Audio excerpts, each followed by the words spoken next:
Ladies and gentlemen, welcome to yet another episode of Bahrain Now, your source of local initiatives, happenings, talents, and trends. I'm your host, Khalid Hidris, here to walk you through our exciting lineup of segments and personalities from around the Kingdom of Bahrain. So stay tuned and we'll be back.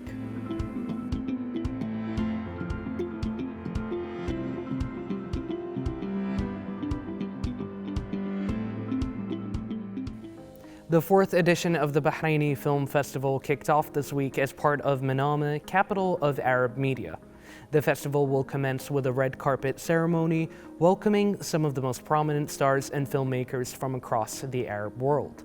The inaugural event featured the screening of the film Convoluted by Bahraini film director Mohammed Fareed, which we are thrilled to have with us in the studio today. Hello, Mr. Mohammed, how are you doing? I'm very good, thank you, Khalid. How are you today? I'm very good, and it is such a pleasure to have you. I think there are so many talented individuals in the Kingdom of Bahrain, and among those talents that transcend, I think, language and transcend culture and nations, I think film is one of them. I think film is one of those very universal experiences, particularly in media. So to start us off, tell us a bit more about your film Convoluted and how was the response from the audience? So actually, my film, it's the first time I actually screened the film in the Middle East. And I'm very honored and happy to be selected as the opening film for Bahrain Film Festival. It's a great honor, honestly. And yesterday, it's very interesting when you watch a film with the crowd, because I usually, even when my film premiered in Los Angeles, I tried as much as I can not to be there, but I had to. I tried to avoid it. It's just their response and the reaction, and they're like you can hear "Shino," like what? It's the response that I wanted, which was like they were amazed, they were intrigued, they had so many questions. And I always say when you make a film, if people had no reaction or no questions, then maybe you're doing something wrong. But luckily, alhamdulillah, there was a lot of buzz, and I'm very happy for last night's event.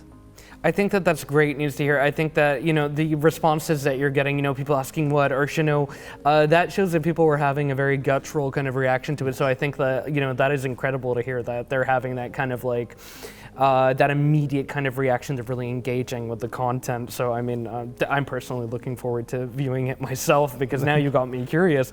And now, could you tell us a little bit, as a filmmaker, what is the significance of having such events such as the Bahraini Film Festival, and how does it support filmmakers like yourself in the region? I mean, Bahrain Film Festival is very important for our kingdom, basically, to showcase the local talent, the Bahraini talent, to showcase that Bahrain actually has an impact in making movies and cinema. And there's a lot of changes coming up, and you can see it, and as well you can feel it. And with this year's festival, it felt bigger, bolder, so many stars, a lot of great short films that were selected. And I firmly believe that that Bahrain, we had an era in our history, or a couple of eras, we used to have great TV shows Sa'doon, Farjan Lawal, Niran, all of those things, and a little bit things let's say went cold, but now we're basically, I would say, we are on the right direction. So yeah. Brilliantly said. And the Ministry of Information supports giving the opportunity for Bahraini youth to acquire the technical and creative skills involved in cinematography. Everything from screenwriting, visual storytelling, film production. Can you tell us about the support that you've received in this regard? I mean, honestly, I wouldn't be able to finish my film without the support of the ministry, and as well the support of His Excellency Dr. Ramzan bin Abdullah Naimi, the Minister of Information. He was one of the biggest supporters of my short film Convoluted, because it's a crazy idea, heavy in VFX, things that was never been done in Bahrain before, and he was just very supportive. And as well, with specific programs, and now we have the Jazat al-Mawahib, the second edition for acting, and you can see and feel the emphasis on cinema and TV shows and theater. So and when you ask for any support, honestly, because I'm as well a film director and as well producer, when you just contact the ministry, you get the facilitation that you need, you get the support, all the support that you want. All you have to do is just ask. Just don't assume, just come ask and they'll support you. And I genuinely feel like in the next couple of years, we're going to see let's say the first or the beginning of a thriving film industry. Mark my words. I think that is a brilliant sentiment which showcases the fact that, you know, here in Bahrain we have so much support available to us and so many facilities and avenues for us to get involved in industries. You know, for example, whenever you bring up like the film industry, I'm sure you sometimes get those reactions where people think it's like this untouchable kind of abstract kind of industry that you really need some kind of like plan in order to get into. Yes. Whereas, you know, it's like you said, sometimes it's just a matter of taking what you've already got and taking a chance with it, yes. Or going to the entities that we have that are accessible to us, and, you know, just taking a chance with it and seeing where that takes you. Just ask, like, it's what's the worst could happen? They could say no, but they will not say no, and there'll always be a discussion, a dialogue about it. Because with my film, it took me a while as well to finish it, but then I realized, like, hey, Mohammed, I did not ask for help. I was trying to do it myself, and then when I asked for help, the support was overwhelming. And even when you watch my film, you're going to see, like, in association with this information, it's an honor for me, honestly. Definitely. I mean, I think that is a great way to immortalize like the partnership between yourself and it's forever. Like the film will be there forever until we don't have electricity in the world. So yeah. Which I don't think alhamdulillah, we're not at risk of that just yet. So now I just want to go a bit further back in time. You know, I think film is, again, it's one of those things that is quite mystifying.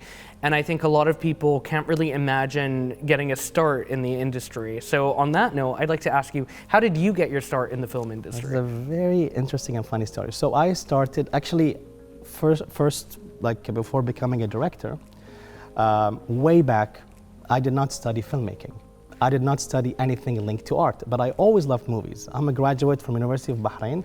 I studied accounting. I was a banker at National Bank of Bahrain for 5 years. Interesting. I had a different career path. Then I became a teacher in Hong Kong. I used to live in Hong Kong, but I still loved movies. Then I came back to Bahrain for many reasons, and I worked at a logistics company for 6 years. But during that time, my cousin like knew and saw like my passion and love for cinema, and he was like, hey, do you want to like talk about movies on social media and Instagram or YouTube? And I'm a very private person. So I told him like, no. And then I thought about it. I was like, I can do like mini quick reviews, like 1 minute or 2 minutes on Insta. And back in the day, we used to have to swipe to watch 2 videos. So I did that, and I was very lucky with that. And then my audience in Saudi Arabia said like, we need more. So how about you do a YouTube channel? And I did a YouTube channel, and I was blessed and lucky to have a huge following. And through social media, I met my friend, a filmmaker, his name is Ahmed Akbar, and I told him like, I really love movies, and I feel like I really want to make one day. So if you have anything, I'll come and help you out. So he called me, and we did our first short film. I co-wrote, and I was a script supervisor on set, and as one of the producers. When we made that film, and I was like, I realized like, I love this, but I'm afraid of directing. So I produced then I learned like what's a producer, what do you do? These things you learn with experience, and honestly, I watch a lot of videos on YouTube about filmmaking. And then when my film came along, it was a huge step. I was like, I feel like it's time where I try directing, and if I like it, I like it. Then when I made the film and I was on set and I was directing my actor and the whole thing, for the first time in my entire life, I felt at the right place, and it was honestly, genuinely, it was me. I used to tell them like in Arabic, hi Ana.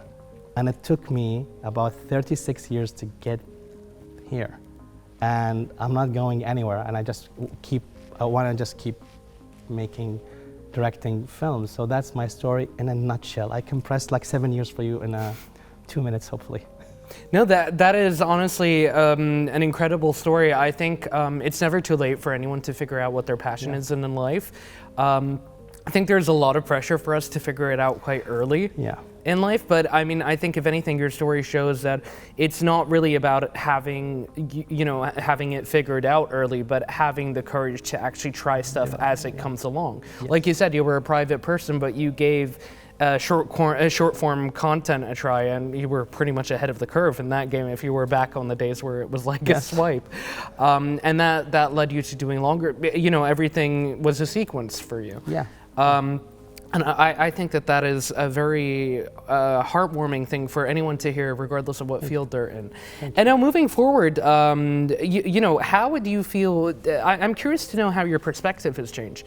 Looking at your movie now, having directed it and having made this movie, how does it compare to the aspirations or the movies you would have made when you first got started? Honestly, like the film that I made, because my first time like making a film was a movie called Window. It was back in late 2018, 2019. That mentality, if I wrote the script back then, the film would not be the way it is now. It would be totally different. But I'm the kind of person, like, I learn from others' mistakes. Like, I observe. I would be very quiet, like, or I just ask questions like, how would you do this? How would you do that? And how can we portray that character in a certain way? So 3 years later, when 2022, when I directed my film, I'm so happy that I had those experiences before. Now in 2024, with my current mindset, if I turn back time on the day that I'll shoot my film, I would do things a lot differently, because as well I learned. Because you as a filmmaker, it's one of those jobs or those career paths that basically you learn all the time. There's no stop, like you're not gonna reach like to a CEO level with all due respect, and that's it. You have to stay current with how films are made, how stories are told, because at the end of the day, I'm just a visual storyteller, and I need to decide or find the best way to tell a story where it balances my ego as a director, but at the same time, I remind myself, hey Mohammed, cinema as well, even though it's a message, it's a humane message, but it is entertainment. So try to find a balance between those two things where like you don't lose yourself, but at the same time the audience would lose the film, because at the end of the day, it's not about me, it's about the film, the story. And I know it's a lot to think, but that's what goes in my head. Like even when I write and I have an upcoming project, the next challenge is I want to make a feature film. I'm done with shorts, directing, but I'll produce shorts. That's what I think of all the time, where like you have this complicated idea and you're trying to simplify it, but at the same time, you don't spoon feed the audience. And it sounds much easier when I talk about it, but when you try to apply it on paper and then on screen, it's a process, and that's where the growth happens with every project that you do. And I think that those are really important points to talk about, because I think one of the main criticisms I hear of modern media, and it's one that I have myself, is that sometimes you get spoon-fed way too much. And then you have the flip side where it's like that stereotype of the director who's a little too pretentious with the film that is so abstract. It's like it is guesswork to figure out what the message is. And while each can be entertaining in their own little vacuums, as a filmmaker, what you were saying is going to lead up to my next question, because you brought up everything like storytelling, communicating a message, entertainment. Which one of those would you say were the main motives when you first, obviously now I understand that they all play their equal roles in your career as a director, but which part of that appealed to you the most when you were getting started? Did you want to be more of a storyteller? Did you have a message to share? Honestly, and this gonna sound very, what's the right word? I'll be very honest. Like yes, I do love movies that have a humane message. Maybe you will discuss certain case, certain issue, or whatever it is, and you present it. But I'm the kind of filmmaker, like I'll do the stories that I like, and most of the stories that I like are mostly like psychological impact and with internal struggle. But at the same time, when I make films, I'm the type of filmmaker who I want to make entertaining films. I want the audience to see it. Look, it's great when a famous critic in London watches it and writes an article about you. It's great, but at the end of the day, I always tell myself, I make films because I want to tell stories for the masses. I want people to watch movies, and there's and of course in cinema there's art house films, there are different genres, and that's great. And I don't mind, like, dabbling in each genre. But me now, Mohammed, like, I want to make a film where everybody can see it and talk about it, but at the same time, where I don't want to spoon feed them anything. This is like the main thing I always think about when I read a script or write something. It's like I had to be very careful with revealing information, and it is fun, yeah, and that's part of the process. So yeah. Definitely, and again, I think it's great that you've kind of held on. I think to it seems to be the most, I would describe it as the most carnal part of film, which is the actual reaction to it, that experience of, you're engaging with something and you have a reaction to it. I'm gonna go back to what you brought back earlier about people's actual reactions, because like you said, a critic in London and everything, that's great for exposure, that's great for you as an artist to see if there are any, areas where you've done particularly well, any areas you could develop. But at the end of the day, I mean, that's a critic's job, right? Yeah. They've kind of adapted their role to basically be like, oh, this is my comment about this film. You boil it down, and essentially it's a reskin of the same reaction. Exactly. Whereas when you're getting an audience's reaction, you are just getting the reaction in the moment. Exactly. Yeah. I mean, I always like when my friends ask me, like, what movies do you like, and I love a lot of type of movies, but I always tell them, like, and I know this sounds like someone who's very dreamy, which I am. I always tell them, like, I still remember in 1997, 1998 when Titanic was released. I was a kid, and I watched it at Awal Cinema back then, and I still remember the reaction of people while watching that fantastic film, that masterpiece, and spoiler alert, with the sad ending, and that kind of reaction, I feel like as a filmmaker, is the most satisfying one that you get. And with all due respect to critics, and of course that's their job, and I will not say no. And I'm a film reviewer / critic, so I get it. But it's just at the end of the day, the reaction of people, like cinema goers, that is the real prize, I feel like. Other than the commercial success, of course, of whatever project that you do. So, yeah. Which is naturally, I mean, you need that in order to continue doing what you need to do. Yes. So, I mean, that is more than fair. Now, again, it is just really great to see how seriously you take film. Not only that, to see how much heart and soul. I mean, it is clear to me that this is something, it's very easy to kind of say that you're passionate about something, right? The way that you have communicated this entire interview just shows that you live, breathe, and bleed film, basically. Yes, I do. So you clearly, you've put a lot of work into this. Now we all want to support you. So where can we watch Convoluted or any other of your works? Okay. So now Convoluted it's in its festival circuit. So now it's already premiered in four festivals, 3 in the US, 1 in Spain. And in the list, honestly, I would most likely finish the festival circuit by September next year. Oh wow! And afterwards, I'll release it. I'll figure out, like, with the platform, because honestly, I didn't think about it. It's just the response. Even when I went to the States, it premiered on Scream Fest in Hollywood, Los Angeles, which was, that festival is dedicated for genre films like thriller and sci-fi and horror. And the response, like going to a festival and seeing people who love this kind of movies and getting that response is great. And I want to carry on with, with that, let's say, that journey.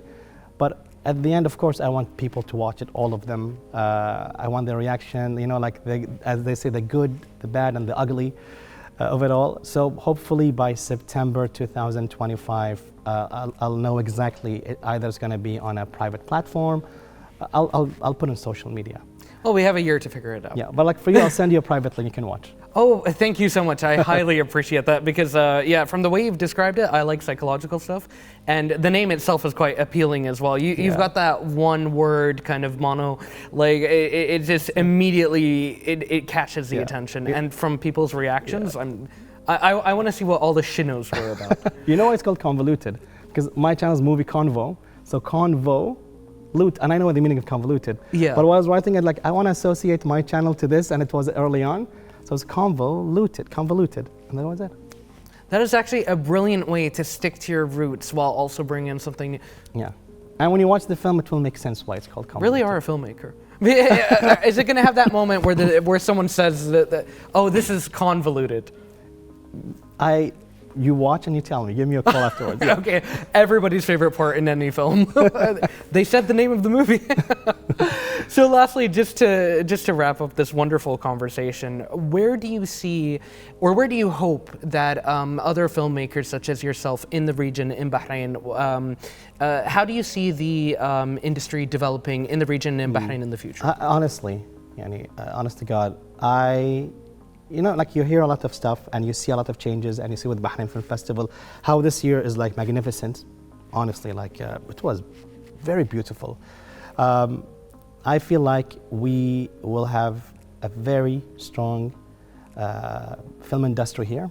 Our location is very strategic. The size of our kingdom actually works in our favor, because one of the biggest costs while making film is logistics, moving around.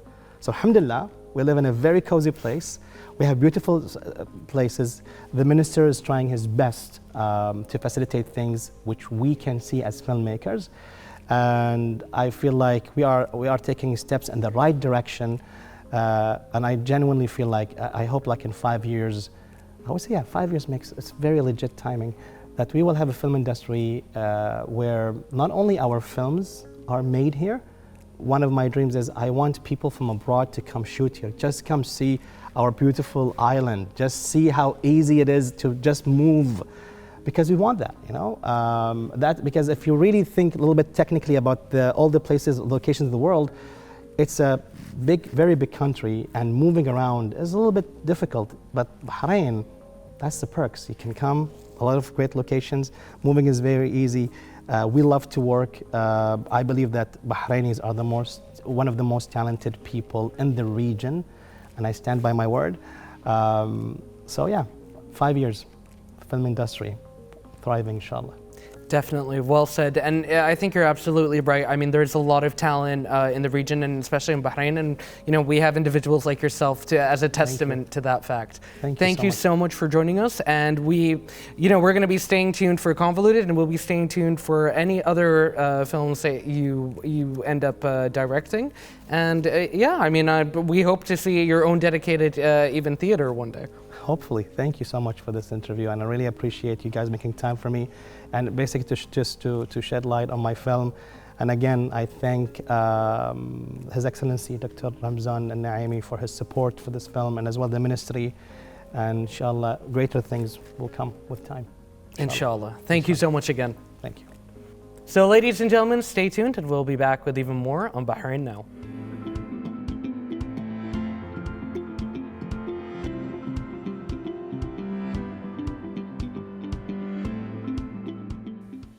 Ladies and gentlemen, stay tuned for even more in the following report.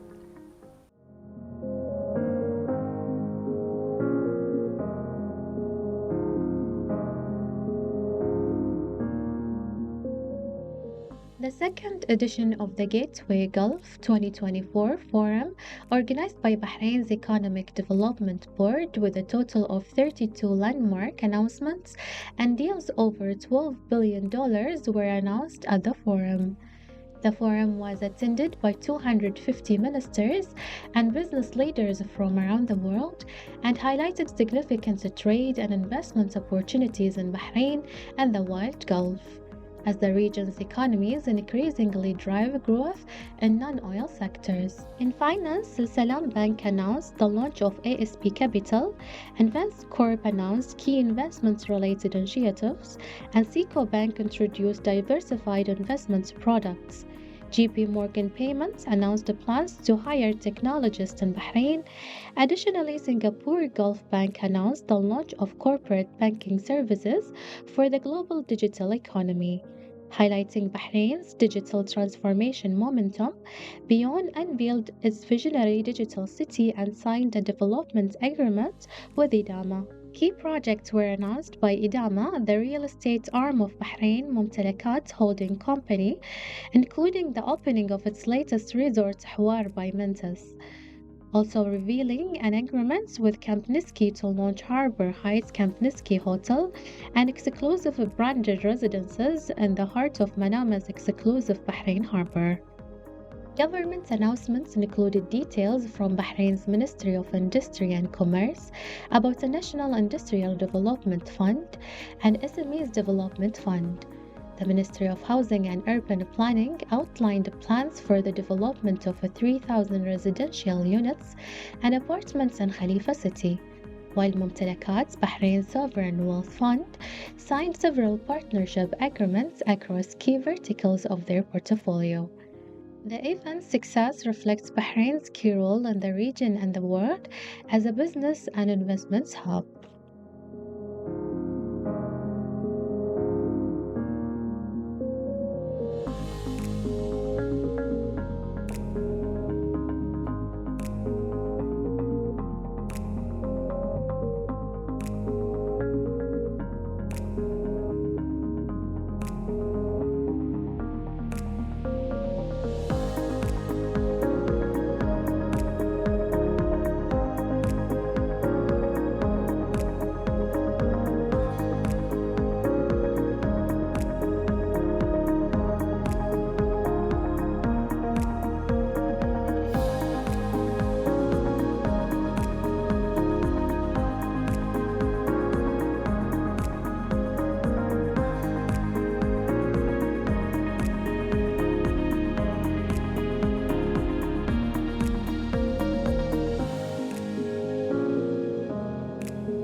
We're here at the opening ceremony of the Gateway Gulf Investment Forum, and I really just want to commend the government of Bahrain, and particularly the Economic Development Board, for this incredible opportunity to showcase the advantages that Bahrain has as an investment destination. Speaking for the American delegation, we have some very high-powered business leaders who are here because Bahrain is a destination that they want to learn more about, and this kind of an environment is just perfect for business people and government leaders to come together to try to figure out how can they do business together. I sincerely hope that the outcome is more American corporate presence here in the Kingdom of Bahrain. What I love about this event is the name, Gateway Gulf, this is an event for the whole Gulf, not just for Bahrain. But for centuries, Bahrain has been the gateway to this region, this wider region. And so what they've recognized is that the special character of Bahrain provides a welcome that few other places in this region can provide. And investors really need that. They really need that confidence, that relationship, that trust from the other party to be able to come in. And Bahrain, like every country, needs investment, but this region is offering fabulous opportunities, Bahrain included. And so from the UK's perspective, we're really excited. We've got a strong delegation here. We're looking forward to further investment links, and we know that that's good for both of our economies. And so I'm really hoping today we'll have some good conversations and progress a number of the projects we have in the pipeline. A very important meeting today. 250 high-ranking investors from all over the world coming to Bahrain to see all the opportunities that Bahrain has to offer as an investment place. We have a number of high-ranking German representatives here, I guess the most prominent being Prince Luitpold of Bavaria, who is a very important industrial in the beverage industry. So yeah, it's a privilege to be here for me, and I very much hope that some of the conversations that people are having here will materialize, including on German investments in Bahrain and furthering the relations and the trade between our two countries.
to the importance of instilling hope in young people, which helps them face challenges and achieve their goals and make positive change and progress, in addition to strengthening solidarity and cooperation among peoples. Through the goals the Hope Network seeks to achieve, the exhibition aims to increase interaction and cultural exchange between Hope Network member countries, as well as highlight efforts to empower the youth in various fields and showcase successful youth experiences and inspiring success stories.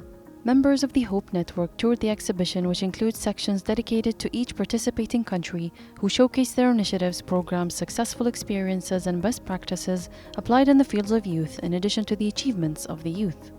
The Kingdom's hosting of the Hope Network as part of an international gathering of youth affairs ministers from around the world emphasizes the Kingdom's keenness to empower the youth and provide an incubating environment that enhances their role in building a sustainable future in line with the Global Sustainability Plan among countries.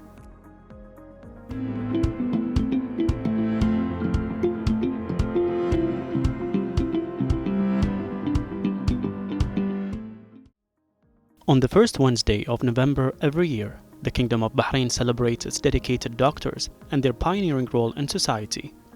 The day comes as a reminder of the great role that Bahraini doctors play in serving humanity and an opportunity to motivate them to exert more efforts to improve the quality of health services in the Kingdom of Bahrain. Bahraini Doctor Day is an opportunity to highlight the medical achievements and progress made by the Kingdom, in addition to discussing future challenges and ways to improve health services. It also reflects the Kingdom's keenness to highlight the role of doctors and its appreciation for the humanitarian services they provide, expressing the highest meanings of commitment and dedication in caring for the health of all, as the Bahraini doctor has become a key pillar in the Kingdom's health renaissance and a title of creativity and excellence in international forums. The Kingdom of Bahrain appreciates their noble humanitarian mission that they perform with sincerity, dedication, and commitment to the values and principles of medical work to advance the health sector in the Kingdom of Bahrain.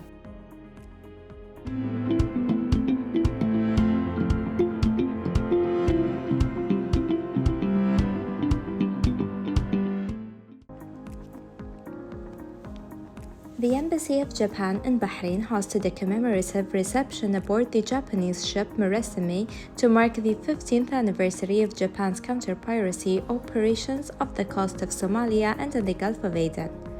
The event highlighted Japan's unwavering commitment to ensuring the safety and security of international maritime routes, which are vital for global trade and prosperity.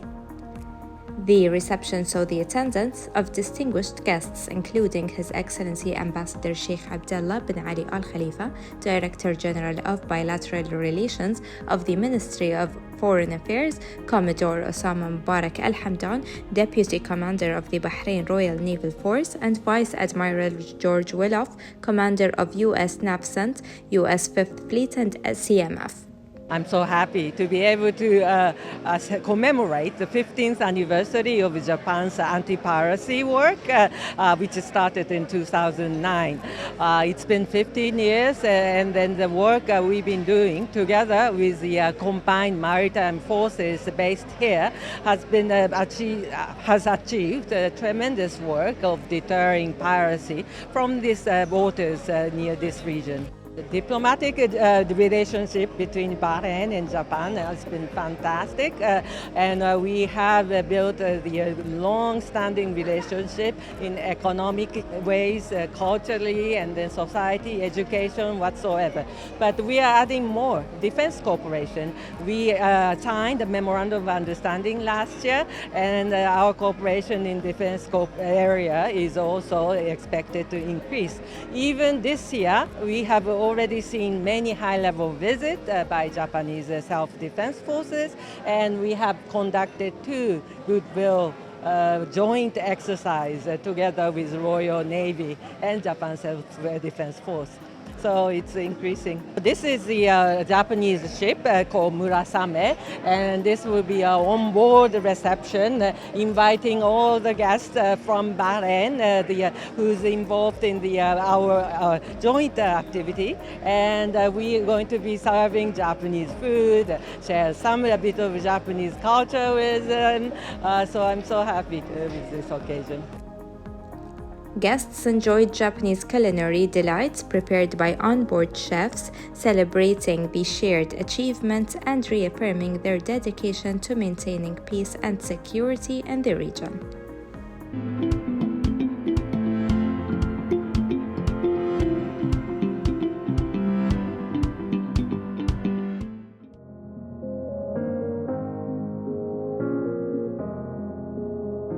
XTREME Entertainment Company opened its newest and most thrilling entertainment destination.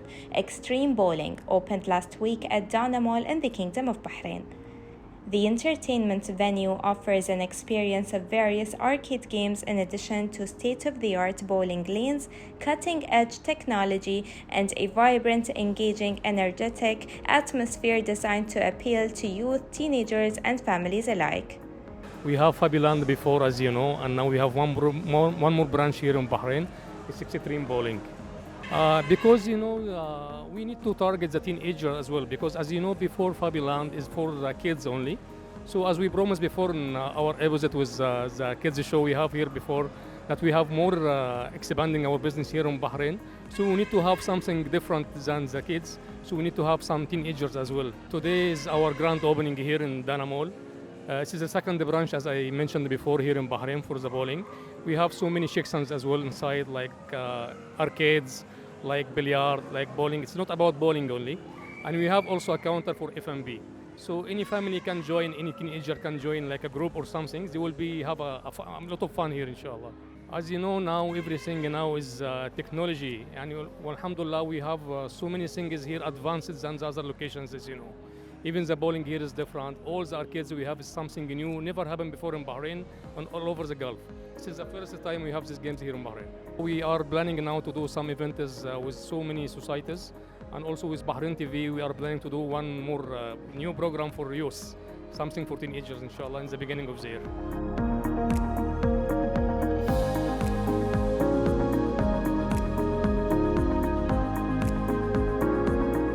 At Dana Mall, we are having XTREME Bowling.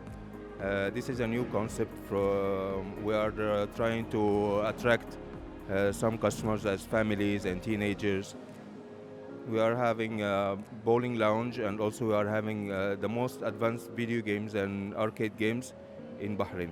The main thing here is the bowling. We have one of the most advanced bowling lanes in Bahrain. Also, we are having state-of-art video games and arcade games, some of the newest in Bahrain. XTREME Bowling is a new concept. Actually, we are trying to differentiate ourselves from all the competitors. We are trying to make some very, very attractive offers and competitions. We are going to host many competitions here, inshallah. The place offers more than just bowling, and it also includes a wide range of exciting activities such as billiard, air hockey, pinball, novelty games, arcades, and redemption games. Don't miss out and make sure to pay a visit to XTREME Bowling.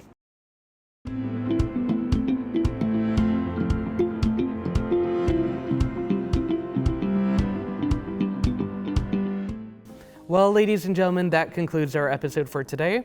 Thank you so much for joining us. We hope you stay tuned for even more episodes of Bahrain Now. As always, be sure to reach out to us on our social media accounts shown below. We'd love to hear from you. This was Khalid Hidris, and until next time, good night and God bless.